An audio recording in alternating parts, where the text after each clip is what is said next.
पूज्य मालिक को प्रणाम। आप सभी को मेरा नमस्कार।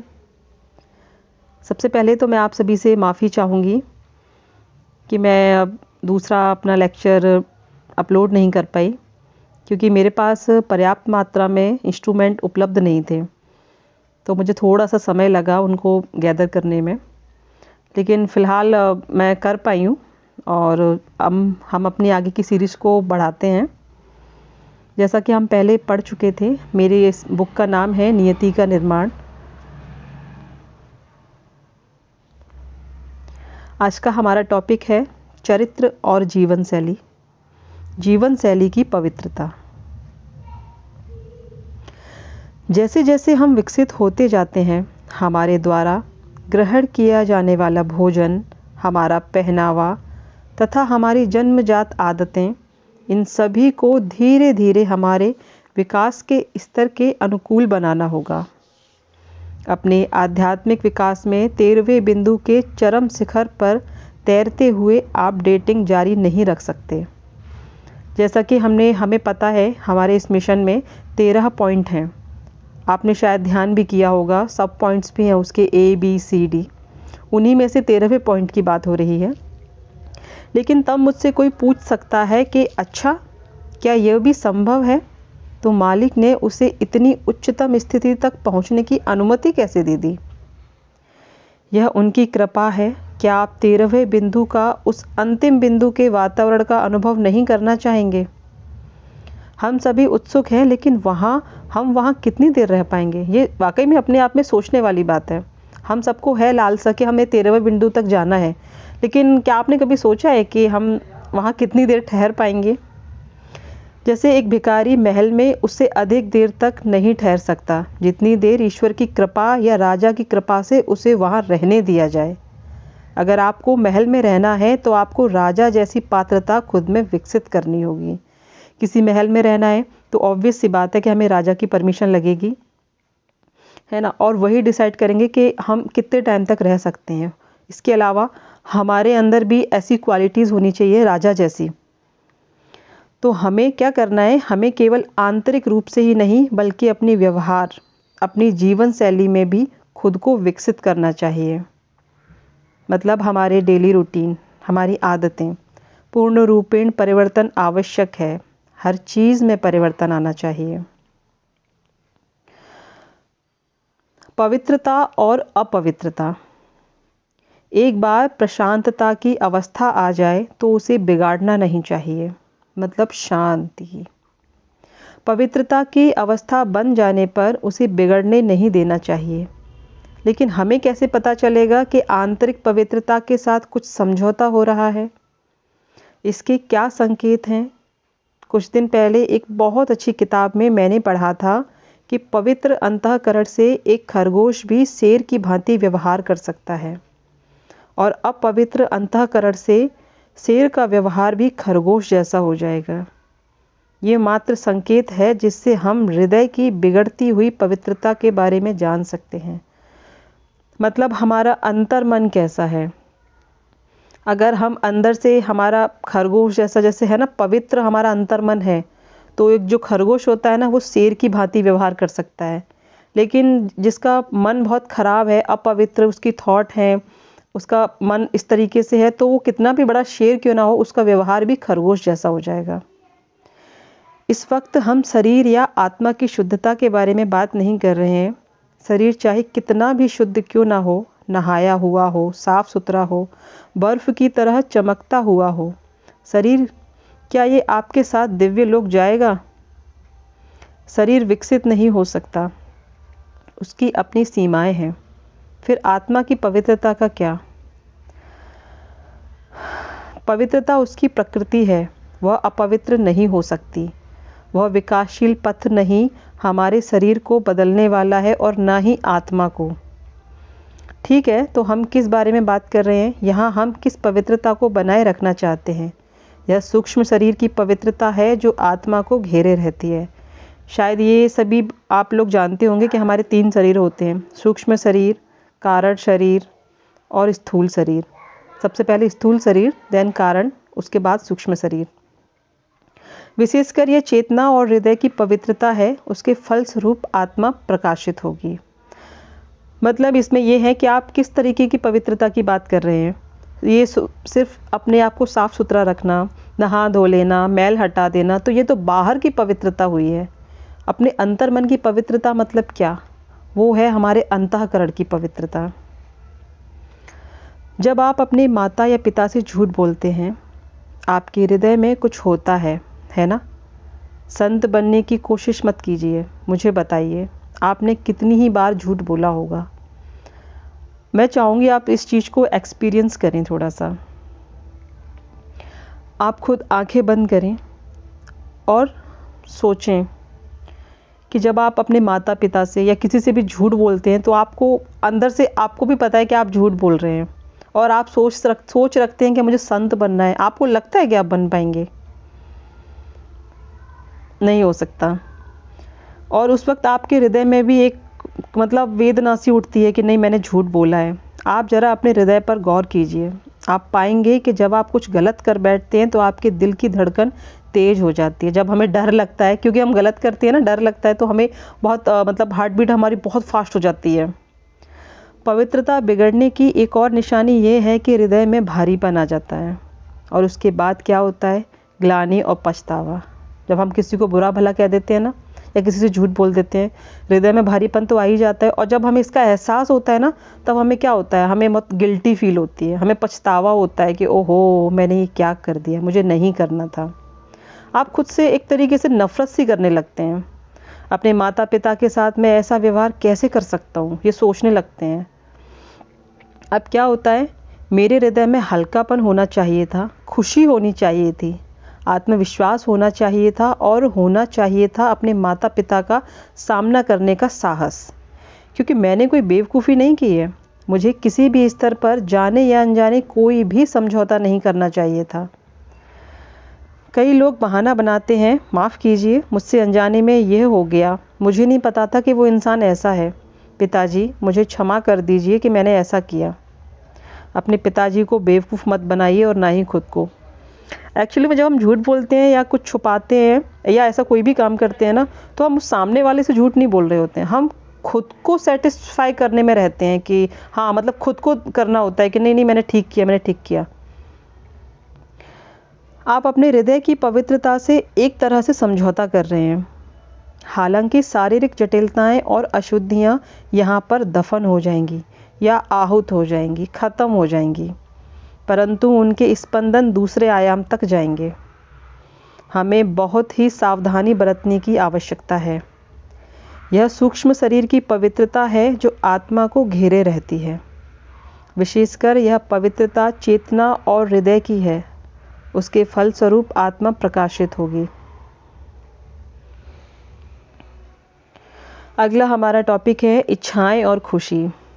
सबसे पहले मैं आपको ये बताना चाहूँगी, ये देखिए, जैसे मैंने आपको एक इससे पहले जो लेक्चर बताया था, जिसमें मैंने कहा था कि आप मोबाइल में जितनी ज़्यादा एप्लीकेशंस रखेंगे उतनी ही आपको दिक्कत होती है। ठीक उसी तरह हमारी लाइफ में जितनी हमारी इच्छाएं होती हैं ना, इच्छाएं बढ़ती जाती हैं, और जब वो पूरी नहीं होती है ना, तो हम बहुत ही मतलब डिसअपॉइंटेड हो जाते हैं, निराश हो जाते हैं। तो ये आप देख रहे हो, इसमें देखो 100 तक का है, 0 से 100 तक। तो ये हमारी इच्छाएँ हैं। इच्छाएँ हमारी कितनी है? 100 हैं, लेकिन पूरी नहीं हो रही हैं, तो हम कितना दुखी हो रहे हैं ना, क्योंकि इच्छाएं हमारी बहुत ज़्यादा हैं। और यहाँ देखिए, हमारी इच्छाएं 0 पर हैं, हमारी इच्छाएं 0 पर हैं, और शांति है, खुश है वो। हमारी प्रार्थना में एक मूलभूत बात कही गई है, हम अपनी इच्छाओं के गुलाम हैं। मुझे हमारी प्रार्थना के एक एक शब्द को बड़ी बारीकी से जब मैंने सीखा था, तो लेक्चर लिए थे, मुझे बहुत अच्छा लगा था। और मुझे लगता है कि आप भी जब प्रे करते हैं तो उसको सिर्फ प्रेयर की तरह ना करें, उसके एक एक शब्द पर मनन कीजिए। उसी की ये लाइन है कि हम अपनी इच्छाओं के गुलाम हैं जो मेरी उन्नति में बाधक है। जब तक हमें ये इच्छाएं और कामनाएं हैं, ये हमें हमेशा आगे बढ़ने से रोकती रहेंगी। एक जर्मन दार्शनिक शोपेनहावर ने एक प्रश्न पूछा था कि हम कैसे पता लगा सकते हैं कि कोई व्यक्ति सुखी है अथवा दुखी। उनकी व्याख्या के अनुसार सारी इच्छाओं की पूर्ति ही सच्चा सुख है। आप कह सकते हैं कि गणित के अनुसार किसी व्यक्ति के सुख का वर्णन इस समीकरण के द्वारा दिया जा सकता है। जैसे ये दिया हुआ है समीकरण, सुख बराबर पूरी हो गई इच्छाओं की संख्या और कुल इच्छाओं की संख्या। मतलब टोटल इच्छाएं कितनी हैं? 100 हैं। पूरी कितनी हो गई? 80 हो गई हैं। पूरी कितनी हो गई? 80 हो गई हैं। तो हम दुखी हैं। नहीं, हमारी इच्छाएं 100 हैं, ये लाल घेरे में आ चुकी हैं, तो हमें दुख है। पूरी नहीं हुई है ना, हमारी इच्छाएं शून्य पे हैं, तो हमें दुखी होने की आवश्यकता ही नहीं है। अतः यदि आपकी 10 इच्छाओं में से 5 पूरी हो गई हैं तो आप 50% सुखी हैं। ये जो मैं बोल रही हूँ उसे आप मेरी स्क्रीन पे ना देखें, आप खुद आंख बंद करके इन चीज़ों को सिर्फ सुने और महसूस करें। मैं इसको सिर्फ इसलिए नहीं पढ़ती हूँ कि आप स्क्रीन देखो, आप एक एक वर्ड देखो, नहीं, आप इसको सुने, बातों, इसके एक एक शब्द पे मनन करें। यदि आपकी 10 इच्छाओं में से 5 पूरी हो गई हैं तो आप 50% सुखी हैं। यदि 10 इच्छाएं पूरी हो जाती हैं तो आप 100% सुखी हैं। अधिक इच्छाओं के होने पर उन सभी का पूरा होना कठिन हो जाएगा और इसीलिए आप कम सुखी होंगे। अर्थात सुख इच्छाओं की संख्या के व्युत्क्रमानुपाती है। जब आपकी कोई इच्छा ही ना हो तब क्या होता है? डिनोमिनेटर यानी कि हर शून्य हो जाता है। किसी अंक को अगर शून्य से भाग देने पर अनंत आता है। अगर आपकी इच्छाएं शून्य हैं तो आपका सुख भी अनंत हो जाएगा। ये छोटी सी लाइन है लेकिन बहुत ही प्यारी है कि अगर आपकी इच्छाएं शून्य है ना तो आपका सुख अनंत हो जाएगा। इस इच्छा रहित दशा में हम किसी भी प्रकार की अपेक्षा नहीं करते हैं। जब हम किसी प्रकार की अपेक्षा नहीं रखते, हम खुद से या किसी और से कोई खिलवाड़ नहीं करते। चूँकि हम किसी से कोई अपेक्षा रखते ही नहीं, हम उनके साथ कोई भी चालबाजी या जोड़ तोड़ नहीं करते हैं। हम अपनी आंतरिक दशा और अपनी मानवीयता कैसे नष्ट करते हैं? भगवद गीता में इसका उल्लेख 2 अध्याय में किया गया है कि जब इच्छाएं पूरी नहीं होती तब निराशा होती है और निराशा का परिणाम होता है क्रोध। क्रोधित होने पर हम अपना संतुलन खो बैठते हैं और एक बार जब हम अपना मानसिक संतुलन खो देने पर हम तबाह हो जाते हैं तथा अपनी मानवीयता खो बैठते हैं। जैसा कि महाभारत में दुर्योधन के साथ हुआ था। उन्होंने अधिकतर सारे डिसीजन उन्होंने आक्रोश में, क्रोध में आकर ही लिए थे, तो वो अपना मानसिक संतुलन खो देते थे।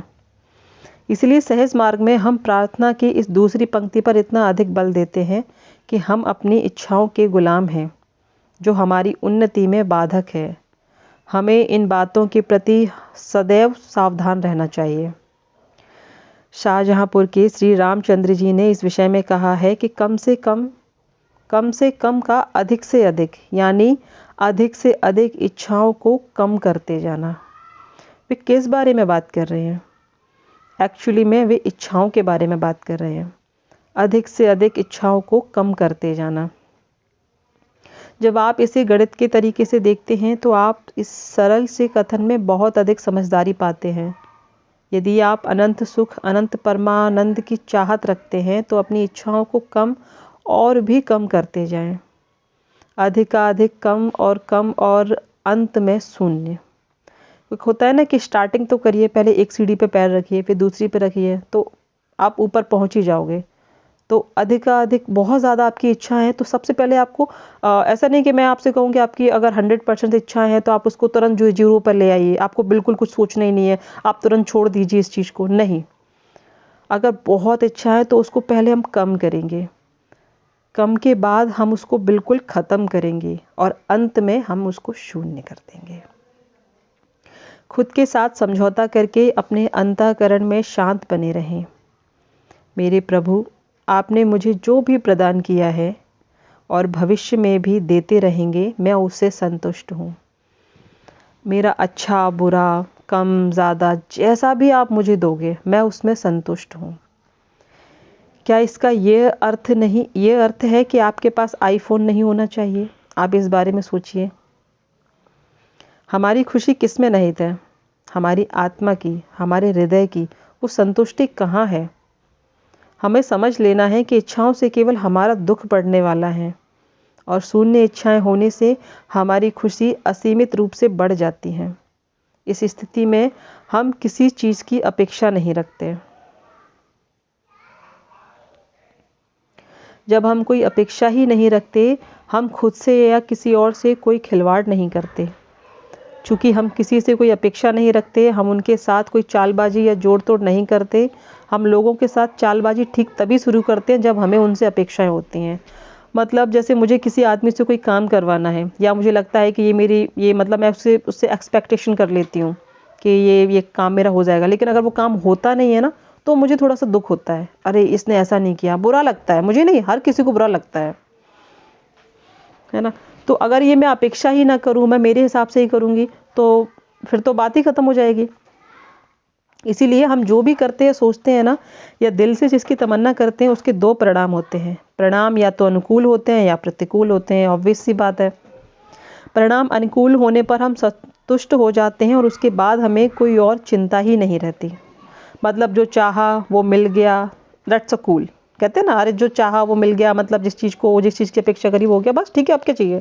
लेकिन जब वही चीज़ मिलती नहीं है, पूरा नहीं होता, तो हम थोड़े से एक होते हैं ना, खिसिया जाते हैं। मतलब एकदम ऐसा लगता है, ओहो, ऐसा मतलब अपने मन के मुताबिक काम नहीं हुआ है।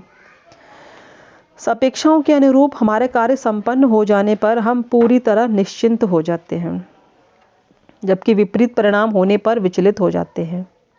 यदि कोई कार्य अनुकूल परिणाम देता है और आगे भी ऐसा होता रहता है, तब इंसान बहुत संतुष्ट हो जाता है। अब उस दूसरे इंसान के साथ क्या होता है जो दूसरे वक्र पथ पर चल रहा है, जहाँ एक के बाद दूसरी निराशा हाथ आती रहती है। हो सकता है ऐसा हर समय ही न हो, परंतु मान लीजिए जीवन में हर बार उसे एक ही इंसान से निराशा झेलनी पड़ती है। आप इस चीज़ को इमेजिन करिए। वो इंसान उसमें ऐसी अशांति पैदा कर देता है कि वो उस पर विश्वास करना ही बंद कर देता है। इच्छाएं हृदय में उत्पन्न होती हैं। कल हमने कुछ खास छापों के बारे में बात की थी, जो ए और बी बिंदुओं पर स्थिर हो जाती है। इसके अलावा कुछ दूसरे बिंदु भी हैं जहां पसंद, नापसंद तथा ग्लानि आदि लक्षण भी स्थिर हो जाते हैं। जैसे मैंने अभी भी आपको बताया, पॉइंट ए, बी, सी और डी, है ना। ये जो है, जहाँ पसंद और नापसंद की बात लिखी है, ये हमारे पॉइंट सी की बात हो रही है, और ग्लानि और पछतावा ये हम पॉइंट डी पर इकट्ठा करते हैं। अब जब ऐसी बातों को सही तरीके से संभाल लिया जाता है और कार्य सही रूप से होने लगते हैं, तो आपको बड़ी ही शांति मिलती है। जबकि इसके विपरीत होने पर आप परेशान हो जाते हैं। ये दोनों ही बातें आगे बढ़कर दूसरी छापें बनाती हैं। मतलब अगर काम पूरा हो गया तो उसकी भी एक छाप बनेगी, और काम पूरा नहीं हुआ तो हम निराश हो जाते हैं, तो वो तो एक छाप बन ही रही है, जो दूसरे बिंदु को प्रभावित भी करती है। मगर दूसरा बिंदु शांति से परिपूर्ण है। हम जब भी उस बिंदु तक पहुंचते हैं, हमें इतनी ज़्यादा शांति का अनुभव होता है कि हम दुनिया में और कुछ करना ही नहीं चाहते। यह शांति इतनी आकर्षक होती है कि चाहे हम व्यापारी हों या विद्यार्थी, पति हों या पत्नी, हम कुछ समय के लिए अपने हर कार्य में दिलचस्पी खो बैठते हैं। हम नहीं चाहते कि हमें जरा भी परेशान किया जाए। हम नहीं चाहते कि हमारा ध्यान इस अवस्था से हटाया जाए। दूसरे बिंदु का यही गुण है। मेरे ख्याल से ये आपको बहुत अच्छे से समझ में आ गया होगा। इसीलिए प्रभु ईसा मसीह, जीसस क्राइस्ट के सम्मान में बाबूजी ने दूसरे बिंदु का नाम द पॉइंट ऑफ क्राइस्ट रखा है। जिस प्रकार उसमें इतनी अधिक शांति है, उसी प्रकार उसमें अशांति भी हो सकती है, क्योंकि यह गुण भी इस स्तर पर वाष्पीकरण के साथ बिंदु ए तथा बी से पहुंचा है। ये हर पॉइंट पे है।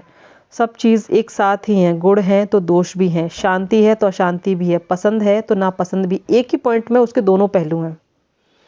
अब इसके दूसरे पहलू को देखिए। जब किसी एक स्रोत से लगातार शांति की उत्पत्ति हो रही हो तो क्या होता है? आप उस स्रोत से प्रेम करने लगते हैं, और यदि वो आपको हर वक्त धोखा देता रहता है, आप उस स्रोत को नापसंद करने लगते हैं। यह भी वाष्पित होकर तीसरे बिंदु पर पहुंचता है, जहां प्यार और नफरत हमेशा मौजूद है। ये तीसरे बिंदु का गुण है। इसी प्रकार जब वहां पर इतना प्रेम या उसकी विपरीत दशा मौजूद होती है, तो वह वाष्पित होकर अगले बिंदु पर पहुंच जाती है, जहां या तो वह अधिक भय पैदा करती है या फिर अधिक साहस। यही इस चौथे बिंदु के गुण हैं। साथ ही यह अगले बिंदु की उत्पत्ति भी करता है। जब हम बहुत ज़्यादा भयभीत रहते हैं तो अपने मन में हम भ्रम पैदा करना शुरू कर देते हैं, जो हमारे ब्रह्मांड मंडल को प्रभावित करता है।